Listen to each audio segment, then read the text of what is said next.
Chaque route raconte une histoire. Une histoire de vision, d'ingénierie, d'investissement et de sécurité. Concevoir, construire, exploiter, entretenir, moderniser. Les réseaux routiers comptent parmi les infrastructures les plus complexes à gérer, où chaque décision engage la sécurité, les finances publiques et l'avenir des territoires. Pour répondre à ces défis, El Hassan Ayad, ingénieur conseil indépendant depuis 1985 dans la gestion des infrastructures routières, propose la collection Gestion des réseaux routiers, un parcours complet couvrant tout le cycle de vie des infrastructures. 10 tomes structurent cette collection. Fondamentaux et gouvernance, planification et études de faisabilité, financement, conception géométrique et technique, dimensionnement des chaussées et des structures, assainissement et drainage, exploitation et sécurité routière, base de données et auscultation, maintenance et entretien, innovation et perspectives d'avenir. Chaque tome confronte les pratiques françaises aux standards internationaux. États-Unis, Finlande, Maroc, Afrique du Sud, Japon, Brésil. 7 pays pour un même défi. Bâtir des réseaux plus sûrs et plus durables. 5 hors-séries complètent la collection. Le référentiel des procédures de suivi et de contrôle des chantiers, le guide pratique de l'audit technique d'un projet routier, 8 méthodes pour analyser un problème, un guide dédié à la communication dans la gestion des réseaux routiers et contrats de performance et partenariats public-privé. Une collection destinée aux ingénieurs, administrations, collectivités territoriales, bureaux d'études, laboratoires, universités et à tous les professionnels des infrastructures routières. Plus de 14 ouvrages, des centaines de méthodes, des milliers d'heures d'expérience condensées pour concevoir, construire, exploiter, entretenir et moderniser les réseaux routiers de demain. Voici maintenant le tome qui vous intéresse.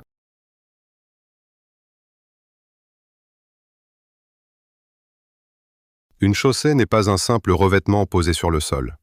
C'est une structure vivante, soumise en permanence à des contraintes, des millions de passages de véhicules, des écarts thermiques extrêmes, l'eau, le gel, et aujourd'hui les effets du changement climatique.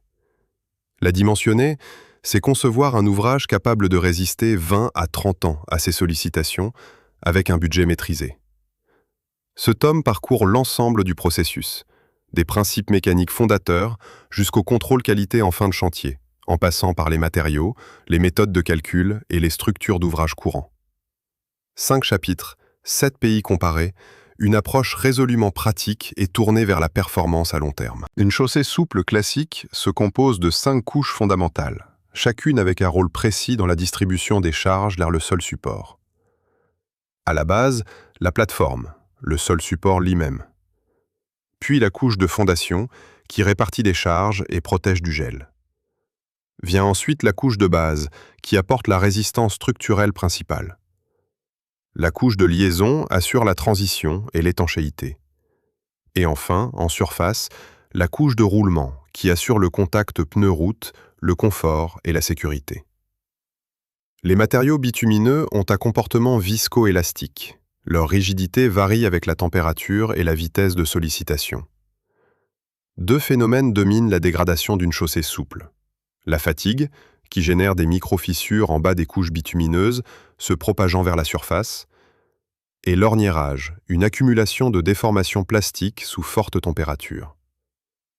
La portance du sol support est le paramètre fondateur du dimensionnement. Un sol faible peut nécessiter 50 cm de structure, là où un sol excellent n'en demande que 25. L'essai CBR reste la référence pour caractériser cette portance, complétée sur le terrain par la plaque statique et le déflectomètre à masse tombante. Enfin, le dimensionnement rationnel s'appuie sur des modèles mécaniques calculant les contraintes dans chaque couche. La théorie multicouche élastique de Burmister, datant de 1943, reste le fondement de la plupart des méthodes modernes, mise en œuvre en France par le logiciel ALISE LCPC. Les matériaux de chaussée sont le cœur du dimensionnement. Leur choix conditionne la résistance structurelle, la durabilité, les performances de surface et le coût sur l'ensemble du cycle de vie.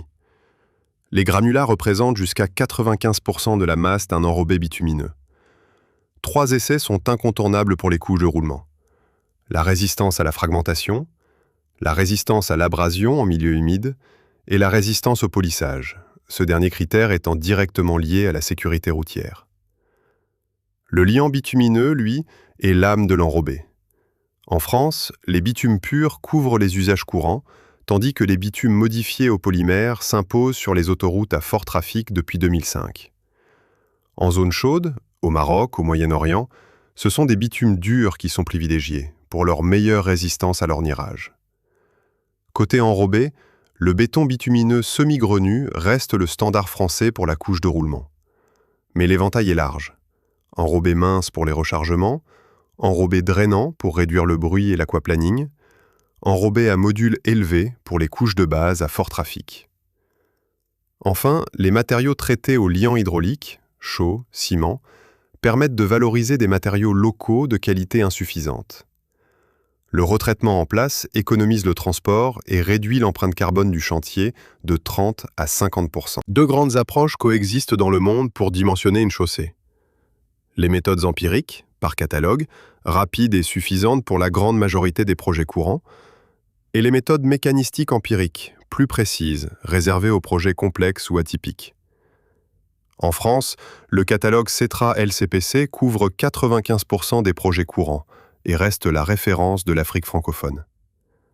Pour les cas hors catalogue, trafic exceptionnel, matériaux non standards, la méthode rationnelle LCPC prend le relais.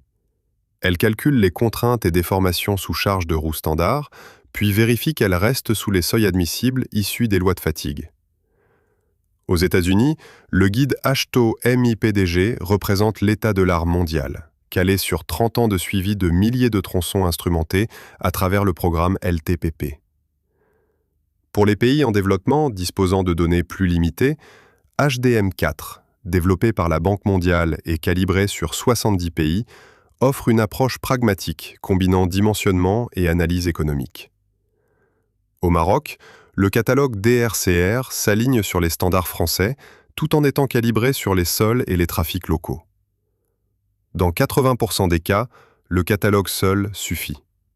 La méthode rationnelle reste l'exception, réservée aux projets hors catalogue. Au-delà de la chaussée elle-même, le gestionnaire doit maîtriser le dimensionnement des ouvrages courants.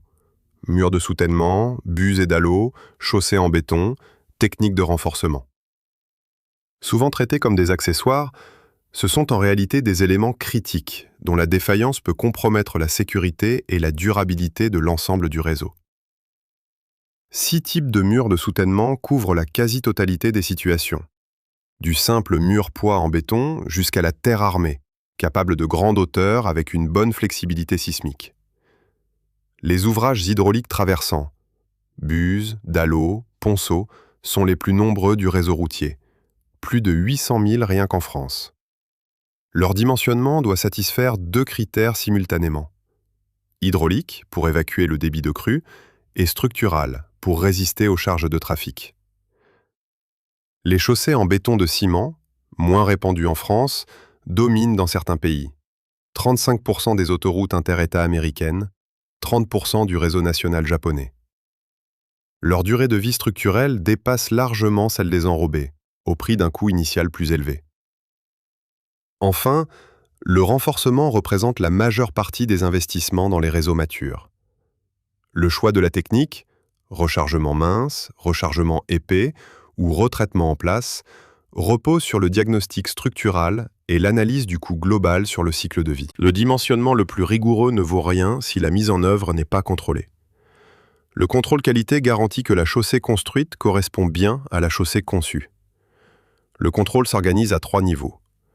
L'autocontrôle de l'entreprise, sur la centrale d'enrobage et sur le chantier. Le contrôle extérieur du maître d'œuvre, incluant carottage et mesures de déflexion, d'unis et d'adhérence. Et le contrôle de recette du maître d'ouvrage, avec vérification indépendante et procès-verbal de réception. Le compactage est l'opération la plus critique de la mise en œuvre. Un compactage insuffisant génère une structure poreuse, sensible à l'eau et rapidement déformable. Les critères sont exprimés en pourcentage de la densité Proctor modifiée, avec une fréquence de contrôle d'au moins une mesure par 500 mètres carrés. La réception finale s'appuie sur des mesures de performance, l'uni longitudinal au profilomètre laser, l'adhérence au pendule ou au scrim, la déflexion à la poutre Benkelman ou au déflectomètre à masse tombante. Un carottage et une mesure d'uni sont systématiques. Sans ces 2 mesures, la réception n'est pas valide. Les non-conformités donnent lieu à des issues variables selon les pays. Ristourne sur prix en France, système de pay factor très incitatif aux États-Unis, ou culture du zéro défaut au Japon, où une non-conformité peut entraîner l'arrêt pur et simple du chantier. 7 pays, 7 approches. La France, avec son catalogue et sa méthode rationnelle ALISE LCPC, les États-Unis, avec le MEPDG et son système de pay factor, la Finlande, où le gel-dégel domine toute la logique de dimensionnement, le Maroc, avec le catalogue DRCR et le rôle pivot du LPEE, l'Afrique du Sud, où le TRH4 fait référence continentale, le Japon et sa culture du zéro défaut, le Brésil, en transition vers les méthodes mécanistiques modernes. Au-delà des différences réglementaires, un principe universel se dégage. Un euro investi au stade du dimensionnement permet souvent d'éviter plusieurs dizaines d'euros de réhabilitation prématurée. C'est cette logique de coût global, sur l'ensemble du cycle de vie, qui doit guider chaque décision, du choix des matériaux jusqu'au dernier contrôle de réception.